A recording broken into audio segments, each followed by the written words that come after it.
So obviously the jazz idiom portrayed by the saxophone in the orchestral ensemble has a very specific role in the orchestral repertoire, representing the orchestral saxophone. Can you tell me a little bit about your experiences as an orchestral saxophonist in that role in George Gershwin's music? It's always very complicated because every conductor, in many cases, has a different take on how the saxophone should sound in those moments, how the saxophone should blend, or how the saxophone should assert itself at various times in the orchestration.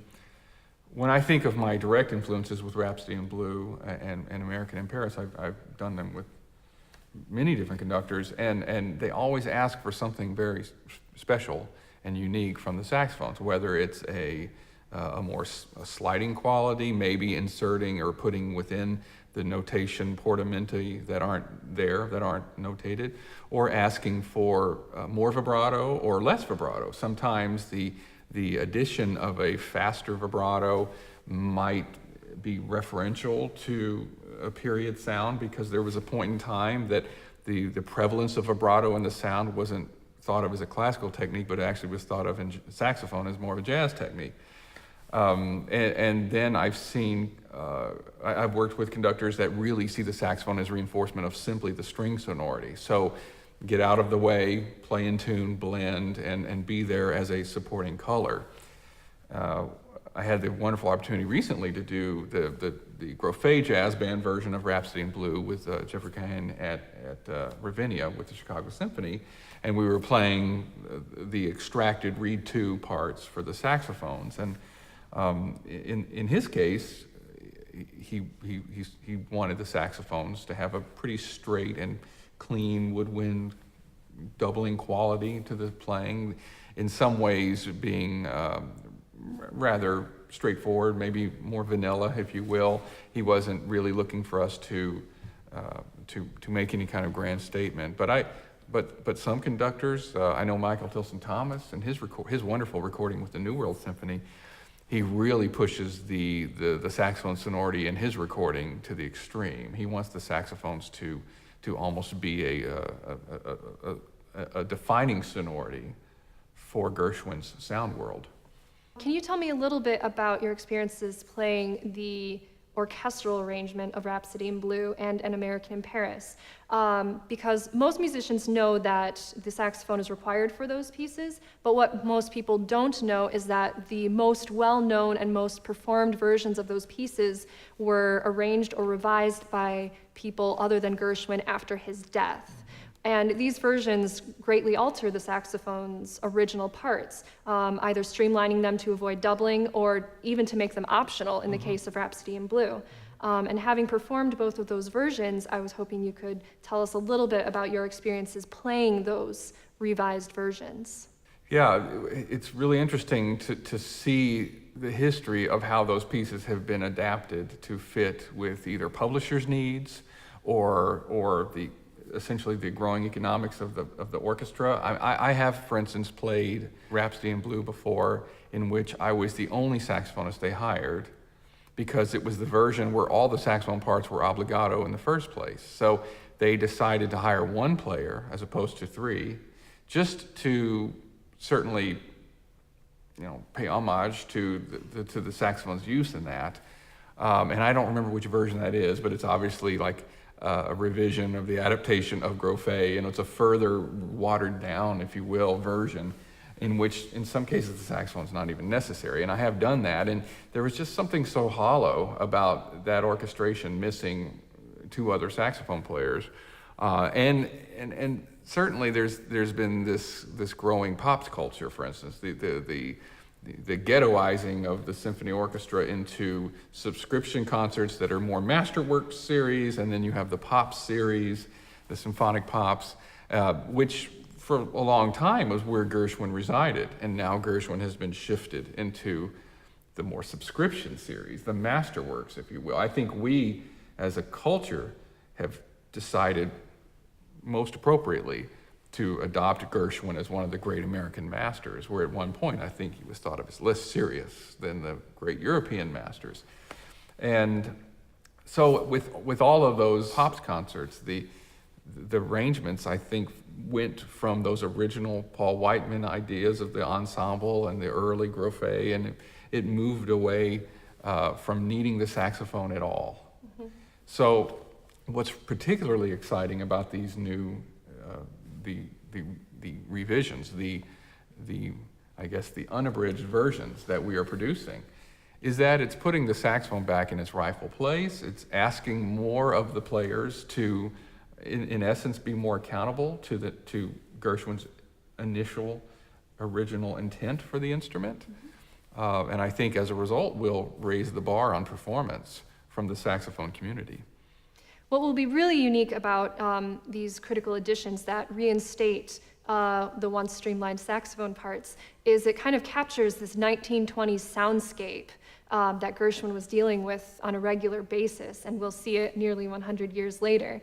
Of course, with the doubling saxophones, but especially the presence of the sopranino saxophone in Rhapsody in Blue. Sure. Could you talk a little bit about that, please? Well, I think most of us as saxophonists, even the most trained among us, are afraid of the sopranino saxophone.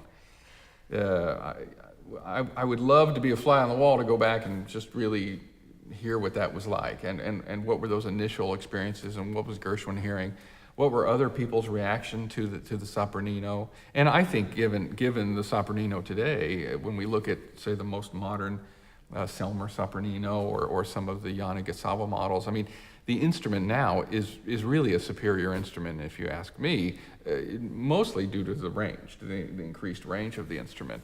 But we have to be even more consummate musicians to tame that beast.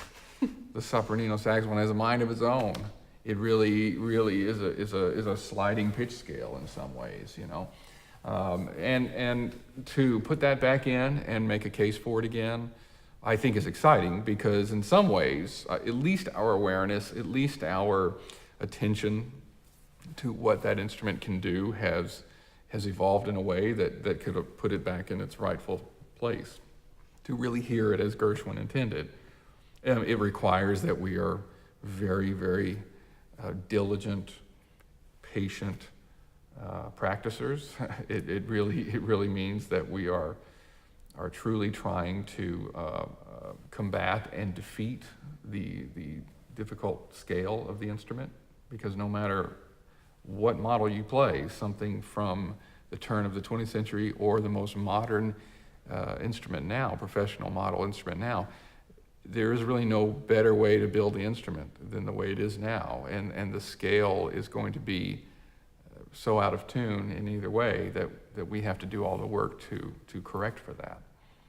And speaking of the unusual saxophones in these Gershwin arrangements, the original ones, we also have like this multitude of doubling by the saxophone players, which also requires a new set of skills. So in Rhapsody in Blue, we have a case where the second saxophone player has one measure to pick up a soprano saxophone when they have been playing a baritone saxophone. And in An American in Paris, we have a trio of soprano saxophones, which was not in the Frank Campbell Watson edition, which most people know. So we have like this newly substantial soprano saxophone trio in An American in Paris. And I was wondering what your thoughts are on this new sort of doubling visual spectacle. Well, frankly, it's exciting. I mean, just to give us more to do in these pieces. I think secretly all of us, all of us saxophonists, would like to be doing more in these pieces. No one really wants to show up to the gig and only have to play 8 bars. All of the time spent prepping and getting there and being on time and all of that, you would like to have a little more to do, frankly. But to have multiple instruments there certainly plays into the appropriate or the proper history of the piece and what Gershwin had in mind. The saxophone was born out of a doubling culture, even if in these arrangements we're not looking at a true reed book, for instance. We're not picking up clarinet, piccolo, oboe, saxophone, but we're picking up multiple saxophones. It does play into that, the way people were commonly performing. It's common practice of that time to be able to pick up horns quickly. It's a good test for us as saxophonists. It does play into that spectacle, this almost frantic quality of just getting ready and getting instruments ready. It keeps us honest in some ways because we can't be so stubborn as a saxophone profession, or among us individually within the saxophone profession. We can't be so stubborn as to say that we are only alto saxophone players, or that we prefer the tenor saxophone and don't like to play anything else. Quite literally, the message from that time, from the 20s, was that you play everything, and that as a saxophonist, you are a multiple saxophonist. And I think that message sometimes is lost amongst young students, certainly students coming out of high school band programs where they played their entire career on the alto saxophone, or maybe they were pigeonholed and only played baritone and never got to play anything else. We tend to come out of these programs thinking that we don't play more than one saxophone. So it's very helpful in some ways to say to a student, look, you will, in your lifetime as a professional player, and look, here's an example right here at University of Michigan, you will play American in Paris. If you succeed and make it and break through, if you will, to get some opportunities to play with orchestras. American in Paris is one of those top 10 pieces programmed every year by every orchestra. If we're moving to a point that this edition or editions like this are adopted, the message is you have to play all the horns, and here's a moment where all three players are playing soprano saxophone. But I think the idea of the soprano trio, the reinforcement that creates by putting the highest treble voice for the saxophone into a unified front of players, and to embed that in the harmony and work that in addition to the trumpet section, really brightens up the piece. It makes the piece much more, maybe much more closely related to the treble heavy quality of a dance band, as opposed to the really heavy, lush symphonic sound with a huge string section and really only a few wind players able to penetrate that texture.